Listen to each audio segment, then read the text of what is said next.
Hi, folks. You are watching and listening to Sipping Off the Cuff on Tequila Aficionado Media on all of our channels and networks. Whether you're watching us on YouTube, listening to us on the podcast, I'm Mike Morales in Southern California. That guy out there is Jay Silverman, Tempe, Arizona. Jay, and I we flipped over this Sotol. Look at this. Check this out. This is XXX. Now, these are two different expressions of XXX. If you watch the XXX Blanco review, we flipped over the quality. It is coming in at 42 ABV, and this is the same product that has been rested, one in a tequila barrel and one in a bourbon barrel.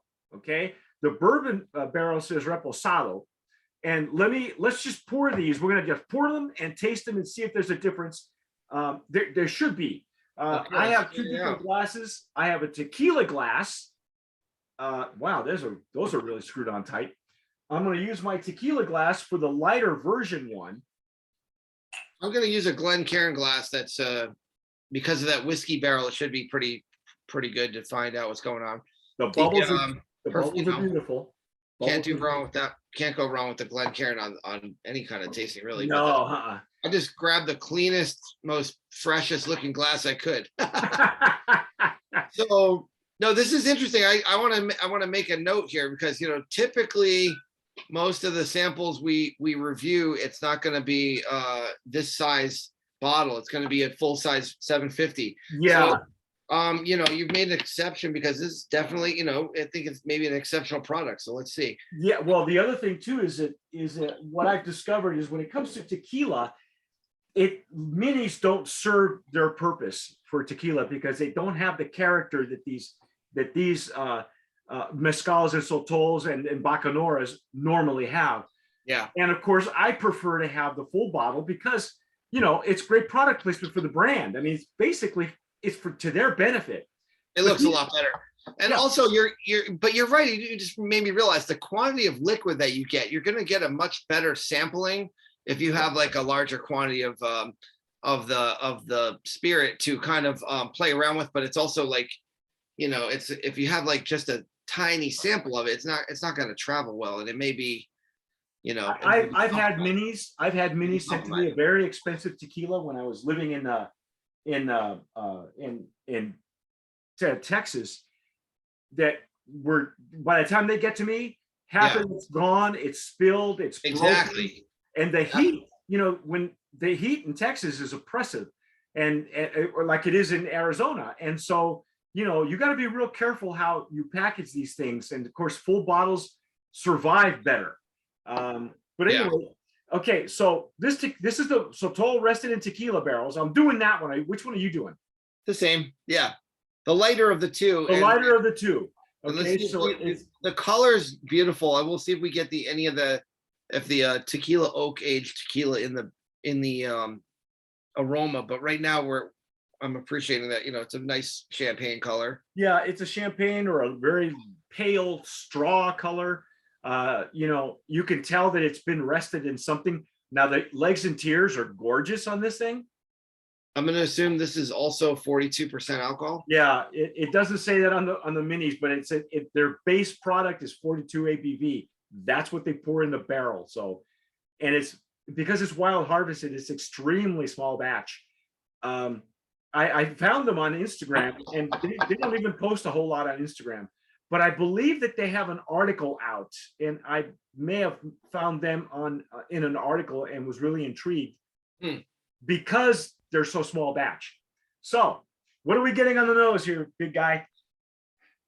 Well, you're getting a little of like that mezcal inspired terroir, I think.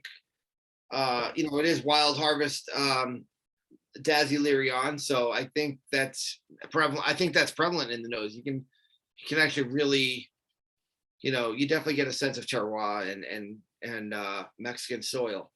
I will say that the brightness that I got on the nose, that I got on the Blanco, is muted slightly. It's not as bright. It's not coming. Expected. It's not coming at me like a mezcal, because I really thought this was mezcal because it was bright like an espadín. But this one's a bit toned down, so it's more rounded on the nose. Okay. Yeah. but the plant is still there. I'm still getting a lot of plant characteristic.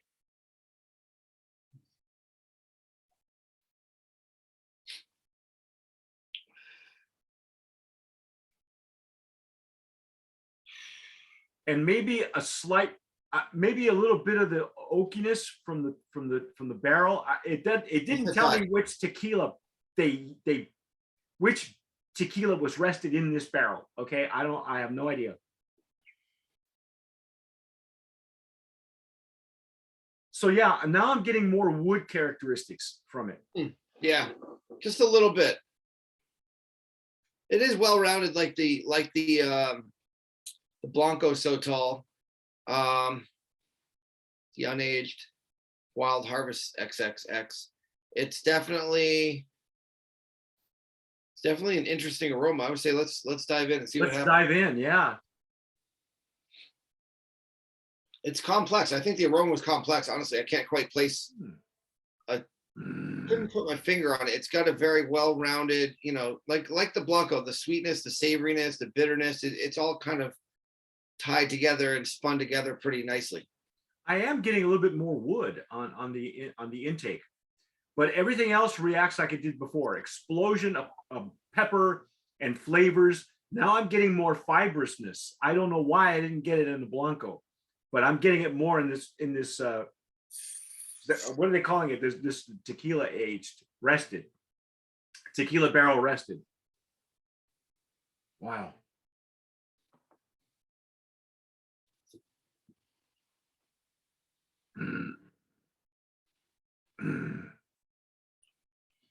I liked it. I think it's got a nice finish too. I think well, it does add a nice layer of flavor when you put in that tequila barrel for a little while. Maybe okay. less than a year. It does have a nice flavor. Yeah, this is good. It's very light. It does have some, you know, agave presence and Daisy Lyrion presence, and it's got the nice straightforward Sotol flavor profile, but it has that extra layer of the light oak. It's nice. So here's what's going on here. The email that we got from XXX, the people at XXX, his name is Carlos. He said that by tequila and bourbon barrels, I mean that they used to have that distillate and we placed them with Sotol, our brand new barrels. They're going to have brand new barrels arriving soon as red wine barrels. Okay. So they're experimenting. Another turn. Yeah. Yeah, they're experimenting with this line. They're on a journey right now. Yeah, and you know what? I want it. Has the brand been established like recently over the last year or two, or what? Probably. I know that email they sent, that email was from October of 2021. Their last post on Instagram is November. So they do very, you know, it's a real small operation, probably him and one other guy maybe. And but they're getting, you know, they have an award-winning Blanco that they're not afraid to experiment with. Now let's try the one in bourbon. Let's try that bourbon one. I want to. This one's the one's that's a little darker. I have that one in the Glencairn. Okay. And it's rare that labeled Reposado for me. Right. It's the one labeled Reposado. And this is, I mean, look, if you like Sotol, you're gonna love this. It's very good. The tequila one so far. I would say if you're a fan of Sotol, you're probably going to be interested to try this. It's definitely one of the, you know, more nicely made products that we've tried. We've tried a few Sotols recently, and this definitely, this XXX definitely holds its own. You know. Oh, for sure. It's only 40. I would have a XXX Sotol and a Dos X beer at the same time. You'd be in heaven. Oh man, Super Bowl Sunday coming up, you know, in a week or two. I'm starting to get ready to promote the see who wants to come down and drink some Modelo or Dos Equis with me. Now I'm getting more. There's a more of a denseness. The color is nice. It has like an amber tint to it compared to the champagne color on the tequila barrel Sotol, and you can tell they probably were, you know, timing it as carefully as possible to get that certain level of oak in there, you know. I don't know how long they've been rested. I'm going to try and get a ruling from them as to how long their tequila has been rested, the tequila version, and how long the bourbon version was rested. The legs and tears are streaming. Nice string of pearls on the top. Yeah, the color is like I want to call it like a light amber, pale amber. Yeah. Yeah, it's nice. It has good legs. Now I'm getting more wood, but it's presenting the brightness I'm getting. I'm getting more brightness now than I did in the tequila version, the tequila expression. Yeah. I'm not getting quite as much of the bourbon aroma that I thought I might get, but it does make me curious. I mean, it tastes the aroma is a lot more of the traditional Sotol variety, and you know, reminds me of some other Sotols, such as the Salvaje from Durango. Oh yeah, again, now, but it's good. What I have, there's an underlying layer of a mustiness that I'm getting. Yeah. There's I get that too. Like a funkiness, but I call it mustiness, and I think that's coming from the barrel. I'm almost sure that's what it is, because it's not present in the Blanco. Yeah, I agree. It's not off-putting though. It's like mustiness kind of mixed in with the wood notes. Okay. Yeah. Oh, I even, wow. There's even like I wanted to call it a licorice, maybe more some anise. Maybe it's just a touch of anise, maybe, or nutmeg or something. Absolutely. Or a clove. Maybe it's a clove. Okay, I'm ready to dive in if you are, man. Yeah, let's do it. Let's go.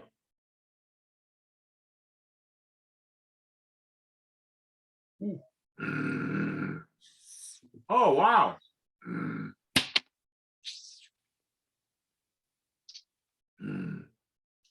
Much sweeter on the intake. Because the Blanco is sweet on its own, and then with the barrel notes, that sweetness is kicked up a notch.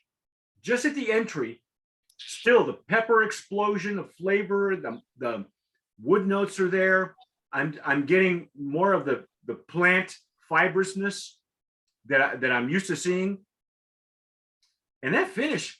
Wow, that's a long finish, man. It is. It tastes fresh. It tastes really good. It has a lot going on in the finish. It has a lot of the oak. It has a lot of the original flavor. It has the sweetness and the balance. It's very interesting. It actually reminds me. It tastes like almost more like a great Reposado tequila for a minute there, but you can't forget that it's a Sotol, but it has a nice flavor profile. I'm impressed. I am too, and I'm going to go on a limb. I'm just going to say right now, Brand of Promise nominee. It's good. They've actually increased they have their own category, because we've never had these before. This is XXX Sotol, folks. There's a Reposado. There is Reposado is aged in bourbon, and then the lighter color it doesn't say it, but it is aged in a tequila barrel. Okay, This is aged in a bourbon barrel. And if you've seen it, if you're finding it anywhere in Arizona or Texas or even parts of California, try it out. It's good. Tell us what you're doing with it. Very interesting. I think they're actually self-distributing and also probably in Mexico, they're actually selling it and delivering it as well. I'm intrigued. I'm going to be following these guys. I'm going to see what's going on. I'm curious to see what the next step with the red wine barrel is too. I want it. Yeah, I'm very intrigued. The Blanco is a winner, and then these have never been done before. Not in Sotol. They're not done in Sotol. That's the first time I've tasted Sotol aged in a bourbon barrel that I know of. Me too. So congratulations to XXX. That's our take on XXX Sotol. Aged in a tequila barrel, aged in a bourbon barrel. It's rare that we do a side by side, but these are so unusual that let's just do them together and go there. Okay, so we did. That's our take. What are you doing with it? Have you seen it? Have you had it? What are you paying for it? leave us a comment down below if you're watching us on YouTube or Instagram, wherever you're watching us, or if you're listening to us on the podcast, hey, shoot us an email. Tell us what you're doing with it. But that's our take on Mike Morales here in Southern California, choking on his sotol. That gentleman out there is Jay Silverman, out near Phoenix, Arizona. Tempe, still the same. Yeah, still the same. I see you said Southern California. That could be anywhere, Mike. Yeah, I know. You don't want people to find you. I'm in HQ in Southern California. Come and look at your sotol. That's our take on XXX Sotol. Go get it. Go find it. Do what you can. Hoard it. Bootleg it over across the border or whatever you want to do. But whatever you do, tomar sabiamente. Sip wisely, friends.